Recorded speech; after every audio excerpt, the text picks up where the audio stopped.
A cold case that destroyed a family and rewrote the past, 1986 to 2022. At 6:42 a.m. on September 19, 1986, a payphone outside a grocery store in Cedar Falls rang once, then went silent.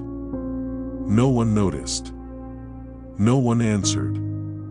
But that call, brief, incomplete, and never traced, would later become the most haunting clue in a case that took 36 years to understand. Because that was the last moment 16-year-old Rachel Bennett was ever connected to the outside world. That morning, Rachel told her mother she was leaving early to meet a friend before school. She wore a blue denim jacket, carried a small canvas backpack, and kissed her younger brother on the forehead before stepping outside. Her father, Michael Bennett, was already at work. Rachel never came home.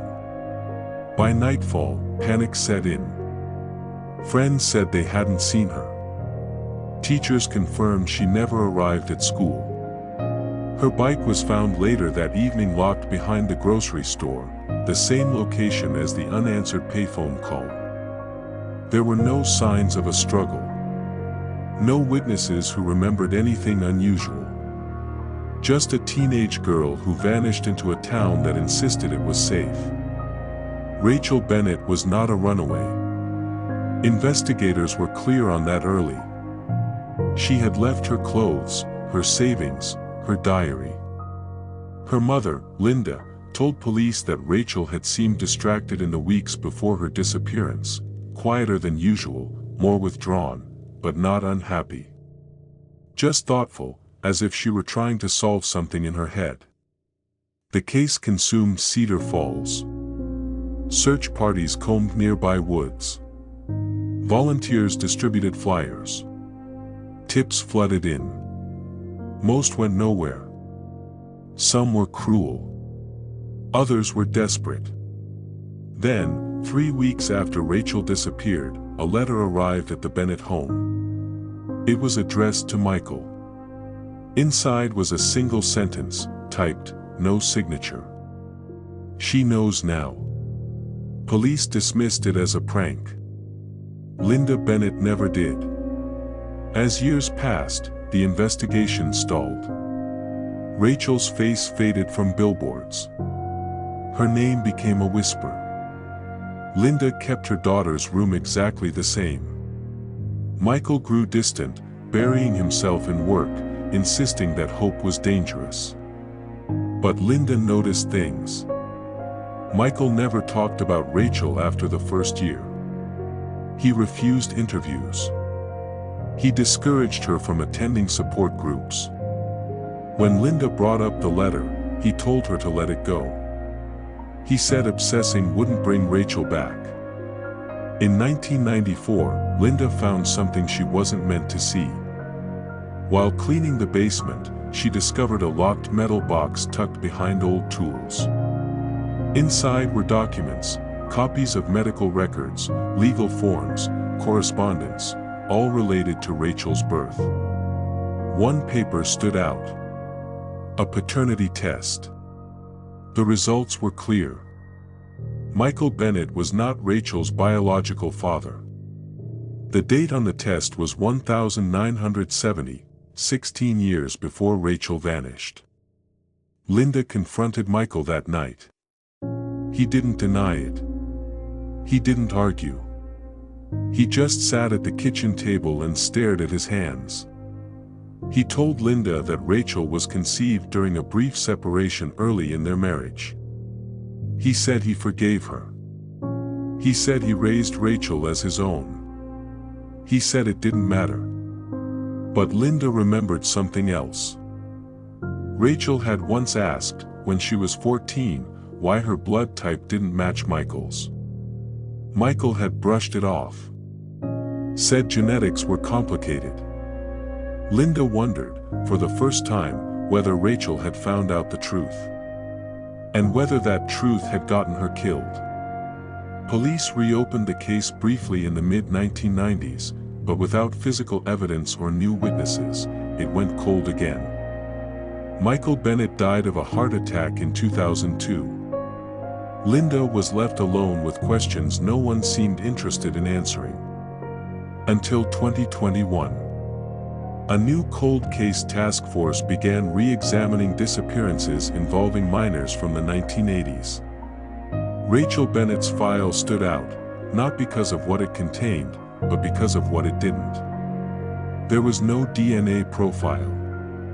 Rachel's toothbrush, hairbrush, and personal items had never been preserved properly. At the time, DNA testing was primitive. No one thought decades ahead. But technology had changed. Investigators contacted Linda, now in her 70s, and asked for permission to exhume Michael Bennett's remains. Linda agreed. She wanted answers more than peace. Using modern forensic techniques, analysts extracted Michael's DNA and created a genetic profile. Then they did something that would have been unthinkable in 1986. They uploaded it into a genetic genealogy database. The goal was not to identify Michael. It was to identify Rachel's biological father. Within weeks, a match came back. The man who fathered Rachel Bennett was Thomas Hale, Michael Bennett's younger brother. Rachel's uncle. Thomas Hale had died in 1999. He had lived less than 15 miles away from the Bennetts his entire life. He had attended family holidays. He had held Rachel as a baby. He had watched her grow up. Linda remembered Thomas clearly. He was quiet, helpful, the kind of man people trusted instinctively. He had offered to help with the search when Rachel disappeared. He had comforted Linda when Michael wouldn't. And he had known the truth. Further investigation uncovered a devastating chain of events. Thomas Hale had been in a relationship with Linda during the brief separation in 1969. When Linda reconciled with Michael, Thomas stepped back, but not entirely. Michael had discovered the affair and forced Thomas to take a paternity test in secret. Michael agreed to raise Rachel as his own on one condition: Thomas would stay silent forever. Rachel grew up surrounded by lies disguised as protection. In the summer of 1986, Rachel began researching her own family history for a school project. She requested her birth records. She asked questions. She noticed inconsistencies. Investigators believe Rachel confronted Thomas first. The unanswered payphone call near the grocery store came from Rachel trying to reach her mother after that confrontation. Phone records confirmed a call attempt to the Bennett home at 6:42 a.m. that morning, never completed. What happened next was not planned murder. It was panic. Thomas had spent his entire life burying the truth. The idea of Rachel exposing it, of destroying his brother's family, of revealing himself, terrified him. Witnesses later recalled seeing Thomas's truck near the grocery store that morning. Rachel trusted him. That trust cost her everything. No body was ever recovered. Investigators believe Thomas used a remote hunting property he owned to dispose of evidence. By the time the truth emerged, he was long dead. In 2022, the case was officially closed. Rachel Bennett was declared a victim of familial homicide.